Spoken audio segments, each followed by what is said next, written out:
Hi guys, I'm Michael from ChefCampers, and in this video I am going to be cutting a massive hole in the roof of my Mercedes 310 4x4 camper van. Stay watching because at some point in this video I'm going to make an announcement with a special word or phrase that you might have to use in order to win some merchandise.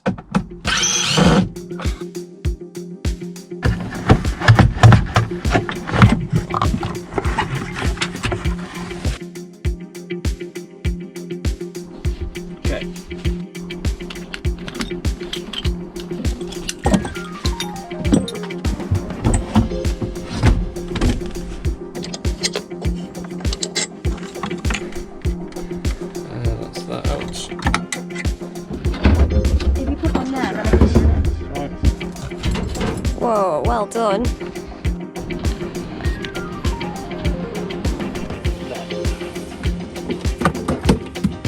Move this out of the way. What a job that was. It was like brain surgery. No offense to all you brain surgeons, I understand your job is much harder than this. Last video we didn't show you the roof, so let me just show you what's up here. Pass it up to me, Steph. Right, see, look there, Steph, my little helper. If you look, I'm sitting completely upright and look how much headroom I've got. So this is a huge headspace.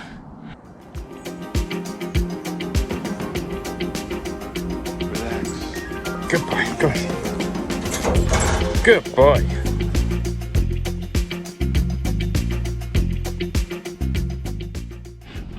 We've taken the cushions out, and as you can see, we've got lots of storage here, like hidden storage as well.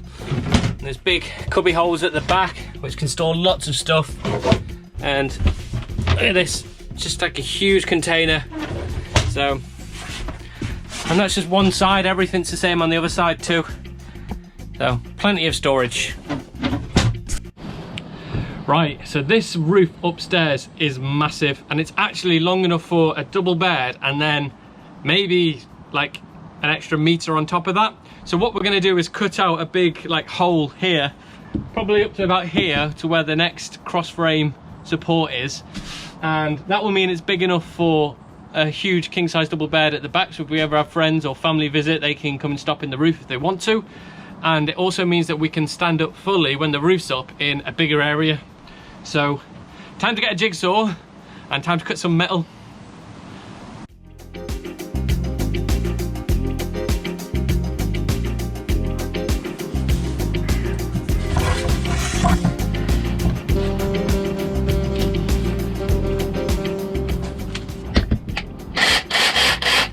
Thanks for the tools, Karen.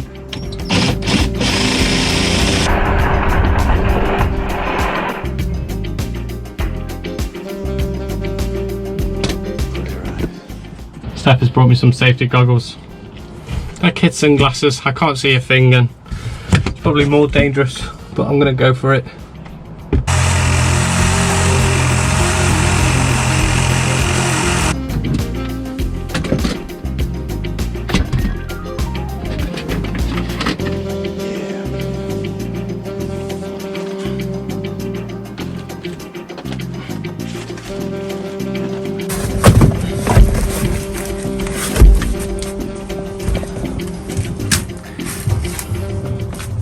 I've managed to cut the hole in the roof. Now some of you might have noticed my unorthodox approach to this. I'm the sort of person that kind of just runs with something. I decide I'm going to do it and then I just make it happen regardless of the kind of the shock waves that happen around me. I'll just point my compass to somewhere and I'll go and get it. And that's what happened with this roof. I just needed this hole to be cut out, and getting the jigsaw and just going for it was my best approach. Now, it worked absolutely perfect until I got to these cross metal sections which are really thick and quite deep, and it meant that when the jigsaw was cutting through something, it would occasionally catch something underneath and kick out and try and hit me in the face, which is when a different tool might have been better to use. But it was quicker for me to just get it done with a jigsaw and run the risk and break a couple of blades than it would be to go out and get a different tool and spend money on it and more effort and time. I just wanted to get on with it and get it done, and I'm pleased I did, because this has really transformed how I'm going to use this camper van with Steph and Rupert. It now means I can stand up at the sink, I might have a kitchen unit over here, and we think we're going to have a shower unit over here, so we'll be able to stand up when the roof's popped. One of the other things I'm thinking about doing, maybe not now but some point next year, is maybe raise this bottom section up maybe 4 or 5 inches, which means when the roof is down I'll still be able to stand up just about, and the roof will come to the top of my head, and that'll make it much nicer for when we're camping in kind of colder areas where there's rain, wind and maybe snow. But I'm going to try and avoid those areas from now on, but I say that every year and I end up in the Alps in snow in winter and yeah, whatever. So that's that.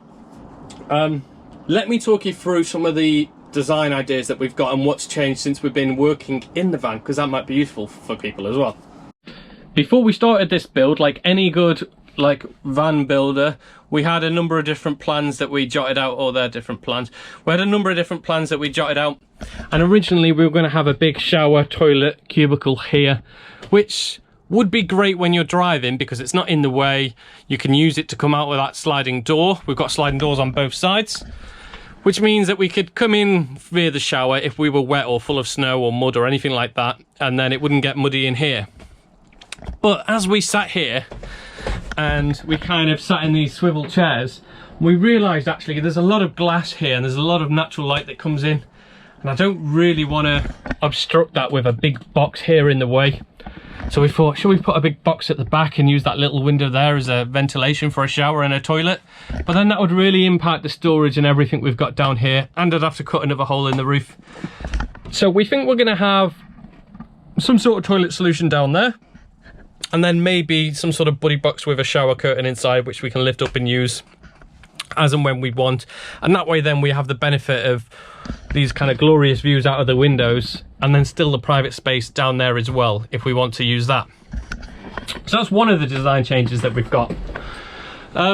Also we're thinking, like, do we run with this kitchen unit or not? It's very small.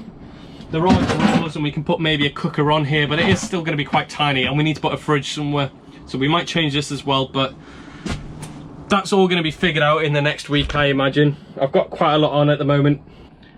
Okay, I said at the start of the video that you have a chance to win a ChefCamper t-shirt, and I am a man of my word, so all you have to do is be a subscriber, like this video and comment below with ChefCamper crew.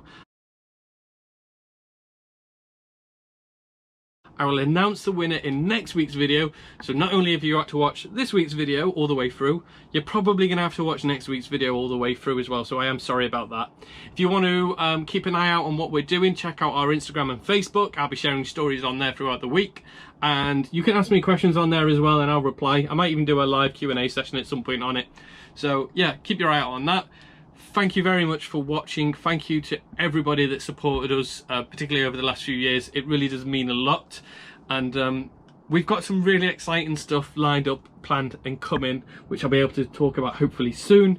But in the meantime, we're just going to keep doing what we do, and that's us, nothing else. Thank you very much, and see you next week. Bye bye.